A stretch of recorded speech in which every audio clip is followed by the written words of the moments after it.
Hi friends. इस video पे मैं आपके साथ डिस्कस करने वाला हूँ जो IBPS PO, SBI PO, RRB PO ये सारा एग्ज़ाम होता है। उन एग्ज़ाम्स के साथ मैं आपको रेगुलेटरी बॉडी का जो RBI का एग्ज़ाम होता है, RBI ग्रेड बी, इसका मैं कंपैरिजन आपको इस छोटे से वीडियो में बताना चाहता हूँ। ऑल दो अभी आपको ऐसा लग रहा है कि इन दोनों एग्ज़ाम्स का कोई कंपैरिजन हो ही नहीं सकता, because they are two different segment. एक है आपका जनरल बैंकिंग तो दूसरा regulation. Yes, you are right. लेकिन आपको ये समझना होगा एज एन स्टूडेंट। देखो, आप हमेशा एस्पायर ये करोगे कि आप अपने तैयारी से कितने एग्ज़ाम्स को अटेम्प्ट कर पाओगे और कितना एक्स्ट्रा पढ़ के आप कितना बेटर पहुंच सकते हो। तो ये छोटा सा झलक मैं इस वीडियो में आपको दिखाने वाला हूँ। So friends, welcome to IXMB। सबसे पहले जो हम देखेंगे एग्ज़ाम पैटर्न की बात करते हैं। देखो, जो बैंकिंग IBPS PO, IBPS का RRB का जो एग्ज़ाम्स होता है और जो SBI PO का एग्ज़ाम होता है, जनरली फेस वन में क्या देखा जाता है, क्वांट, रीजनिंग एंड इंग्लिश। तो देखो, इसका नाम अलग अलग हो सकता है। कई जगह क्वांट्स को आपको न्यूमेरिकल एबिलिटी बोला जाता है, but end of the day वो मैथ्स ही है। हाँ, लेवल में ज़रूर फ़र्क आपको देखने को मिलेगा। बट देखो, यहाँ पे हम लेवल की बात नहीं करेंगे, यहाँ पे हम बात करेंगे कि क्वांट, इंग्लिश, रीजनिंग है तो सेम चीज़। हाँ, भले यहाँ के लिए आपका जो लेवल है वो बेसिक टू मॉडरेट, और आपके दूसरे एग्ज़ाम जैसा कि PO मेंस या RBI ग्रेड बी प्रीलिम्स, ये सारा में थोड़ा सा लेवल ऊपर होता है। तो वो लेवल की बात हम यहाँ पे नहीं करेंगे। हम ये समझेंगे कि बेसिक तौर पे आप जो क्वांट, रीजनिंग, इंग्लिश है, वो आप बैंकिंग IBPS का कोई भी एग्ज़ाम है उसके लिए आप तैयारी करते हो, चाहे PO हो क्लर्क हो। बट यहाँ पे मैं क्लर्क को दूर ही रखूंगा, बिकॉज देखो, एक है क्लरिकल जॉब और दूसरा है ऑफिसर। अब ये दोनों ही ऑफिसर जॉब है। IBPS PO की बात करूँ, SBI PO की बात करूँ या RBI ग्रेड बी ऑफिसर की बात करूँ, ये ऑफिसर सेगमेंट की जॉब है। तो यहाँ पे इनका कंपैरिजन मैं क्लर्क के साथ नहीं करूँगा, चाहे वो तैयारी के लिए हो या चाहे वो प्रिपरेशन लेवल के लिए हो। Right, it is way apart, तो इसीलिए उसकी कंपैरिजन बनती ही नहीं है। अब वापस आते हैं हमारे डिस्कशन में कि क्वांट, इंग्लिश, रीजनिंग आपने फेस वन के लिए तो कर लिया, और फेज टू के लिए आप क्या करते हो, आप पढ़ते हो जनरल अवेयरनेस, जिसको करंट अफेयर्स भी बोला जाता है। बट देखो, जनरल अवेयरनेस जो है ना, ये एक ब्रॉड टर्म है। मतलब ये, इसमें करंट अफेयर्स होता है, इसमें फाइनेंशियल अवेयरनेस होता है, इसमें बैंकिंग अवेयरनेस होता है। ठीक है, बट कई बार financial awareness and banking awareness almost synonym ही है, लेकिन कुछ क्वेश्चंस को हम फाइनेंशियल अवेयरनेस बोलते हैं, कुछ क्वेश्चंस को हम बैंकिंग अवेयरनेस बोलते हैं। राइट, तो उस उतने डिटेल में आप नहीं जाओ। बेसिक तैयारी के लिए आपको जनरल अवेयरनेस ही करना है। मतलब करंट अफेयर पढ़ते पढ़ते जो भी टर्म आएगा, लेट्स से करंट अफेयर में आप पढ़े हो रेपो रेट के बारे में। Repo rate is the rate at which RBI borrows, eight which commercial bank borrows from RBI। Simple है, इन ए शॉर्ट टर्म। ये है रेपो रेट का डेफिनेशन। अब करंट अफेयर में आप क्या पढ़ते हो कि करंट रेपो रेट है 6.5%। सिंपल बात है ना, यही आप करंट अफेयर में पढ़ते हो। तो आपको इसका स्टैटिक पार्ट क्या जानना है, इसका डेफिनेशन, इसको कौन चेंज करता है, RBI चेंज करता है। कैसे चेंज करता है RBI, मॉनेटरी पॉलिसी कमेटी में चेंज करता है। मॉनेटरी पॉलिसी कमेटी में कितने लोग हैं, क्या उनका ये है, क्यों ये चेंज करते हैं, जैसे ये इन्फ्लेशन को टारगेट करते हैं। तो ये सारा चीज़ किस में आ जाएगा, फाइनेंशियल अवेयरनेस में आ जाएगा, बैंकिंग अवेयरनेस में आ जाएगा। तो ये सारा चीज़ आपको पढ़ना पड़ेगा। राइट, तो ये हो गया जनरल अवेयरनेस। और RRB जैसे एग्ज़ाम में मेंस में आपके लिए कंप्यूटर भी रहता है, but again that is easy. मतलब अगर आप कंप्यूटर, आज के दिन में तो कंप्यूटर हम डे टू डे लाइफ में यूज़ करते ही हैं, तो थोड़ा सा अगर आप डीपली चीज़ों को फॉलो करो, जैसे USB का फुल फॉर्म क्या हुआ, हार्ड डिस्क HDD का फुल फॉर्म क्या है, राइट, तो ऐसे ऐसे चीज़ें, LED का पूछ लेंगे आपको।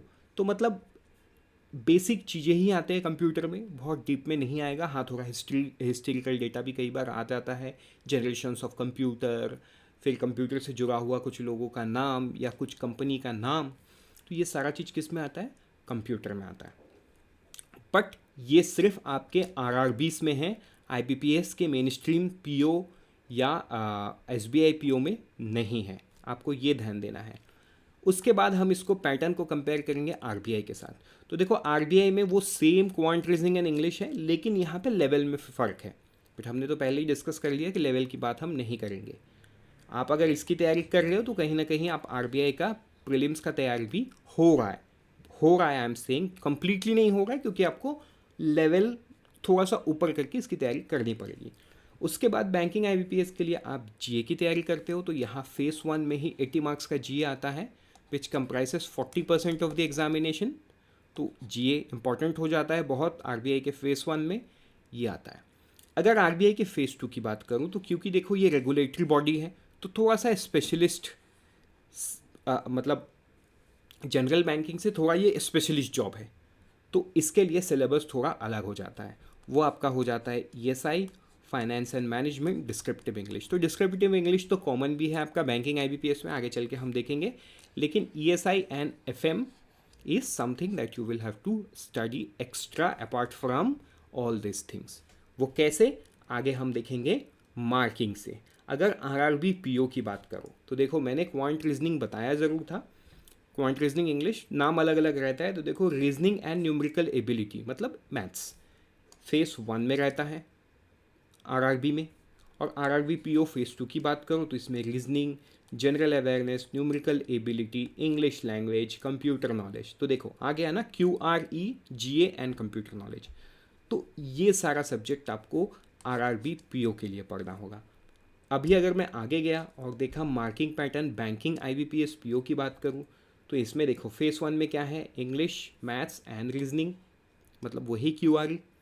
उसके बाद reasoning and computer aptitude face 2 में आ गया, English language, data analysis and interpretation, general economic या बैंकिंग अवेयरनेस, और इंग्लिश लैंग्वेज जहाँ पे लेटर और ऐसे आएगा, लेकिन रीडिंग कॉम्प्रिहेंशन नहीं आएगा। लेकिन RBI में आपको रीडिंग कॉम्प्रिहेंशन भी है, तो ये चीज़ आपको समझना है। ये है IBPS PO का।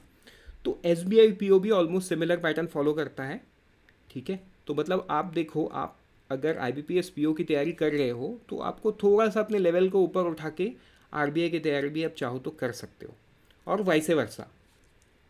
इसके बाद अगर मैं RBI एग्ज़ाम की बात करूँ तो देखो क्वांट रीजनिंग इंग्लिश GA है फेस 1 में, फेस 2 में आपका economic and social issue, English और फाइनेंस एंड मैनेजमेंट। लेकिन यहाँ पे एक चीज़ ये है, इसका जो पेपर होता है ESI का या फाइनेंस एंड मैनेजमेंट का, ये 50% ऑब्जेक्टिव होता है, 50% क्या होता है, डिस्क्रिप्टिव होता है। मतलब आपको कीबोर्ड से टाइप करना पड़ेगा, यही फ़र्क हो जाता है उस एग्ज़ाम और इस एग्ज़ाम में, right. But again this seems pole apart, but if you work hard the poles can come closer, as simple as that, ठीक है। मतलब क्या हुआ, ये एक सिलेबस यहाँ पे है तो दूसरा सिलेबस यहाँ पे है, पोल अपार्ट, राइट, बहुत दूर है। लेकिन आपके मेहनत से ये पोल उठ के ना यहाँ पे भी आ सकता है, and you can really crack the examination. So friends, with this अब हम चलते हैं सैलरी डिस्कशन की बात करते हैं। तो देखो बैंकिंग या IBPS में अगर सैलरी की बात करें, जो IBPS PO है उसमें सैलरी कुछ ग्रॉस 60,000 रुपीज़ का बनता है, और जो SBI में है वो 65 to 70,000 का बनता है। Although it's the same level job, लेकिन SBI में क्या है, बेसिक ज़्यादा होता है because of the additional increment that they give on joining, जिस वजह से SBI का सैलरी थोड़ा ज़्यादा हो जाता है। लेकिन अगर RBI की बात करें तो RBI में सैलरी तो 1 लाख प्लस है ज्वाइनिंग के टाइम पे ही, राइट। तो अगर देखो सैलरी से ही आपको ये समझ में आ गया कि दोनों जॉब अलग है, बट सिलेबस भी अलग है, बट आपके मेहनत से वो क्लोज भी हो सकता है, ठीक है। सो अगर आपको कुछ भी डाउट है you can write it in the comments और reply your doubts through email. It is up to you how you want to ask your doubts. With this, we are done. Unfold your potential with IXMB. Always remember, IXMB helps you prepare 50% faster.